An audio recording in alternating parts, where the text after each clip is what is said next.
Hello. Had some fun music on in the background, just kind of hanging out and relaxing, waiting to be able to, come and visit with you guys this evening. So, boundaries. That's what we're here tonight about, to be able to talk about boundaries. How to be able to set, establish, and create healthy boundaries. Why do we need to even have boundaries? It's something that I've struggled with probably for many, many years in my life, and I've been able to really establish some really good, healthy boundaries. But part of my personality and my temperament, and even my love language, sometimes I don't notice when my boundaries are being let down, when I'm kind of letting them down, and I need to reevaluate that sometimes.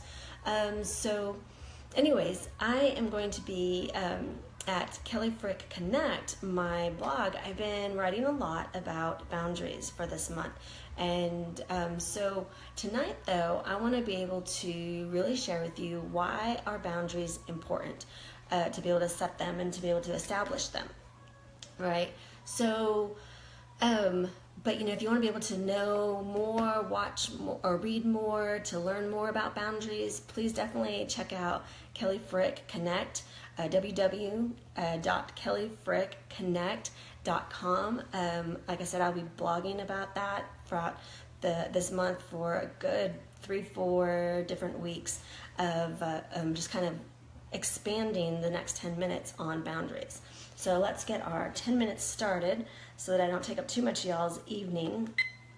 And as soon as it goes off of me, then I'll wind things up for you guys. So why are boundaries important? They protect us from toxic relationships and from people. They help us with the emotional vampires, making sure that we don't spend so much time on those who zap us from our emotions so that we can't, go out and do what we need to do. They help us actually be free to live out the commandment of love your neighbor as yourself. And this is the key, yourself. We need to love ourselves in order to be able to go out and love our neighbors, right? And so loving ourselves allows us to be able to establish healthy relationships and to be able to have healthy boundaries. Now, I have found that there are 3 different types or ways of boundaries for myself, and I think whenever I watch and observe other people, that these are probably the 3 mainstay of boundaries that we need to each kind of consider, because it's not always cut and dry. It's not a bring everybody in really, really tight or a push everybody away, right? So the 3 types that I like to be able to describe of boundaries is we have our shoulder-to-shoulder kind of people that are in our life. We have our arm's length, just kind of arm's length boundaries. And then we have our from way far distance boundary. So let's kind of dig into these 3 boundaries. The shoulder-to-shoulder kind of boundary. This is the person that typically is usually in our home, all right? So sometimes we have people that kind of clash with us, whether it's a spouse, a child, or even just other family members that live under the same roof together, siblings, different things.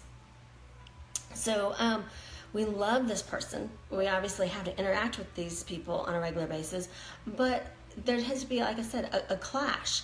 So these people allow us or give us the opportunity to be able to vocalize what our needs are, what our personality, our temperament, our love language, what it is about us that makes us unique and different and wonderful, and acknowledging that all the wonderful things about them as well, but also saying that, hey, I'm not okay with you treating me like this. I know we have to live under the same roof, but that hurts my feelings. That doesn't make me feel great. I know that you would like me to respect you as well. So doing stuff like that allows you to be able to vocalize, to be able to put to voice your boundaries, right?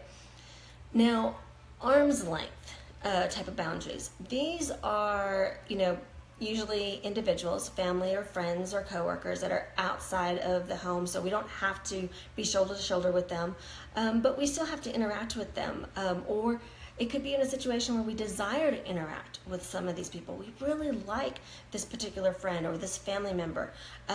But there are some situations where they're just not always careful. They don't always say loving or kind things, or they're not considerate about our feelings. They don't think about the uniqueness of what we are and who we are.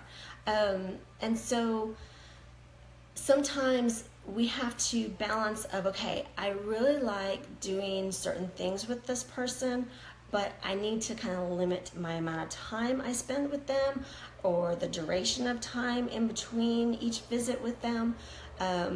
Thinking about even when you start getting comfortable with a person and you feel like, oh, I can maybe share ABC with them. And just really, reflecting on, okay, when I shared something similar before, this is how they treated me. This is where our relationship still is.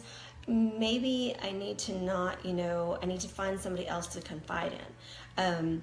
And so therefore it helps you establish, again, that good, healthy boundary, so that you don't find yourself feeling so vulnerable that you end up resenting that relationship, that friendship, being with that person.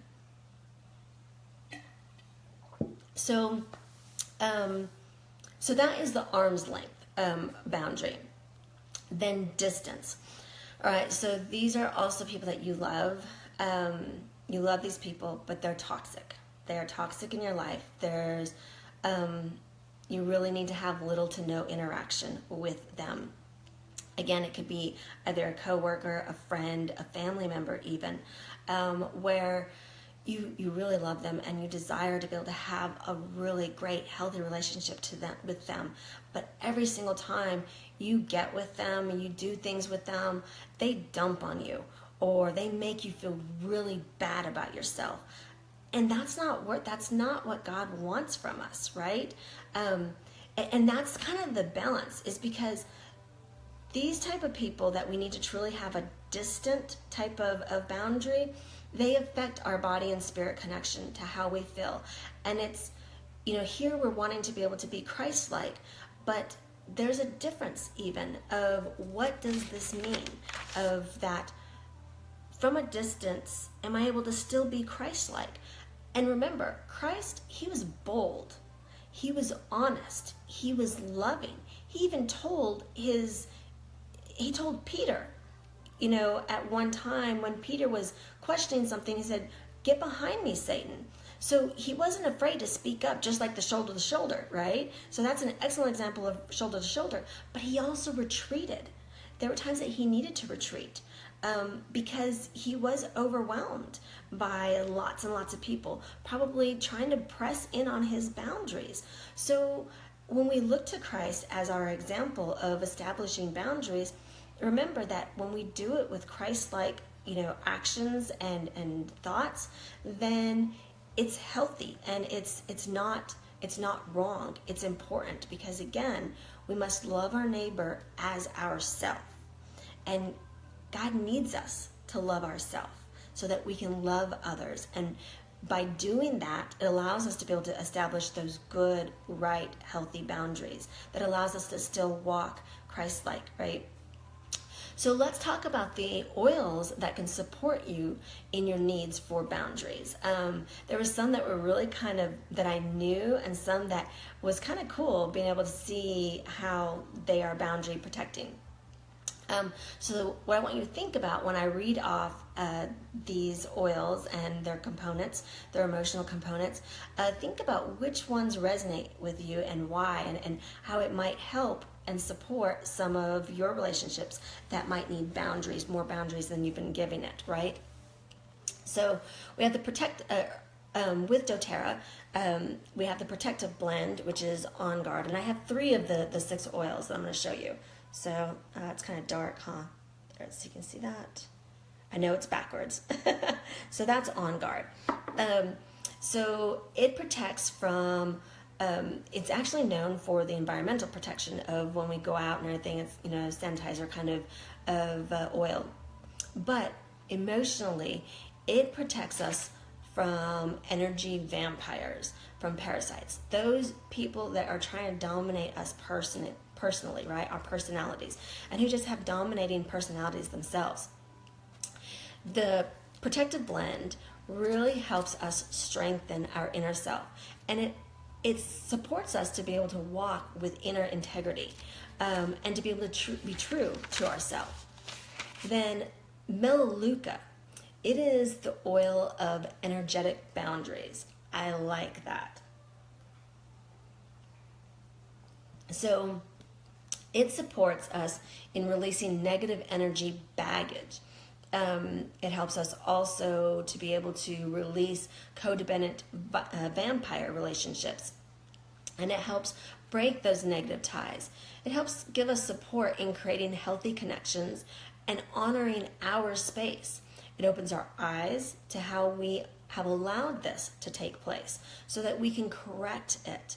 And therefore, we're able to protect our time, our energy, and our talents better. Cloves.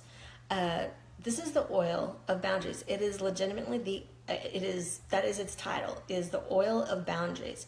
So it's about letting go of our victim mentality, to stand up for ourselves, to be courageous, to say no, and allowing us to be able to break free from abusive patterns. And it is truly about living in our true self. Now the Repellent Blend, and that is for doTERRA, again, is the Terra Shield.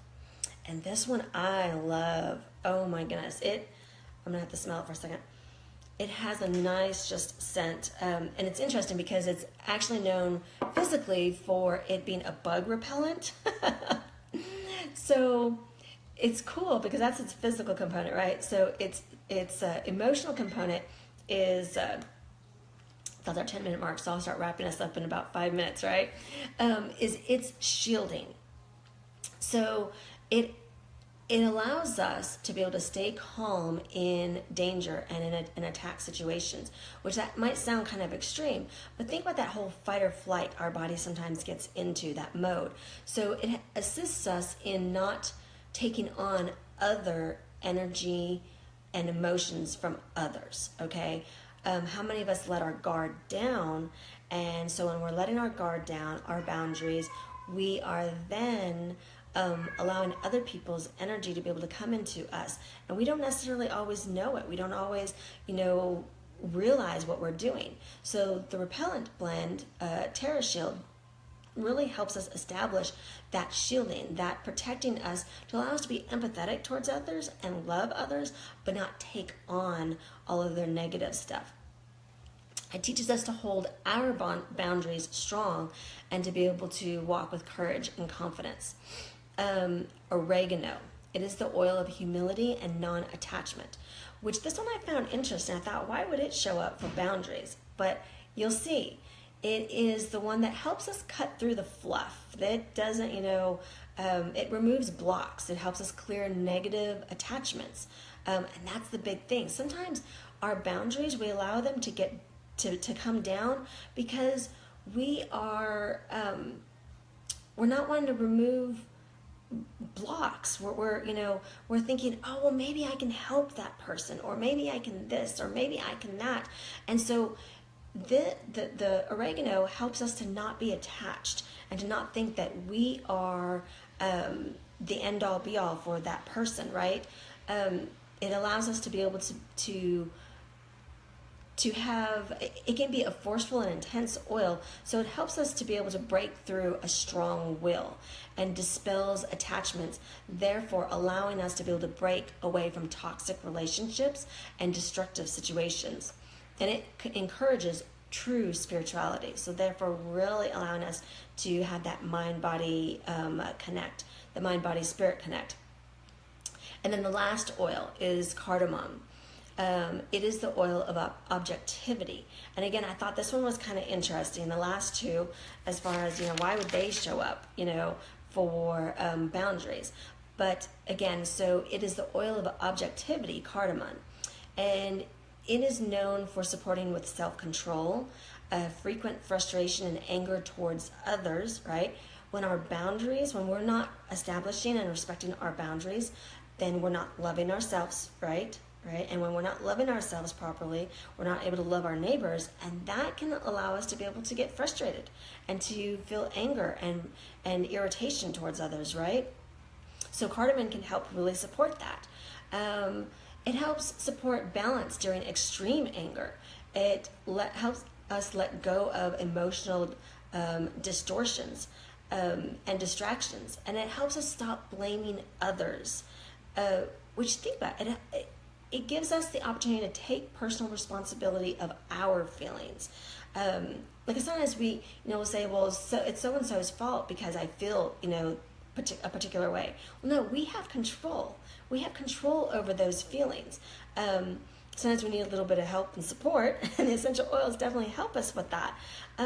But we have ultimately the control. And so by having these supports, it allows us to be able to tap into that. So again, the 6 oils that can really help us support our boundaries are, see if I can go back, the Protective Blend On Guard, Melaleuca, cloves, repellent, the repellent blend, which is Terra Shield, oregano, and cardamom. So if any of those kind of resonated in you, look them up. Go to doTERRA's website and read into them a little bit more. Another website I love to be able to read more on about the essential oils is Dr. Eric Z. He's all about biblical health. And then as far as physical health with biblical aspects is Dr. Axe. He's awesome also. But I always go to doTERRA, Dr. Eric Z, and Dr. Axe. And they're really great resources. So I hope that you enjoyed my really short, quick live on how to set boundaries, healthy boundaries. Remember, the 3 types of great boundaries to be able to think about are shoulder to shoulder, arm's length, and from a distance, and what that kind of entails. If you really liked this video, please, put some comments down below. I would love to be able to hear y'all's feedback. Would like to be able to hear what you do to be able to set boundaries, where you might struggle with boundaries. And definitely check out my website, my blog, www.kellyfrickconnect.com. And check it out, and I would love to be able to hear your comments there too. So you guys have a beautiful and blessed night, and remember, boundaries are healthy. They're important. They allow us to truly be able to love our neighbors as ourselves. All right, God bless you guys.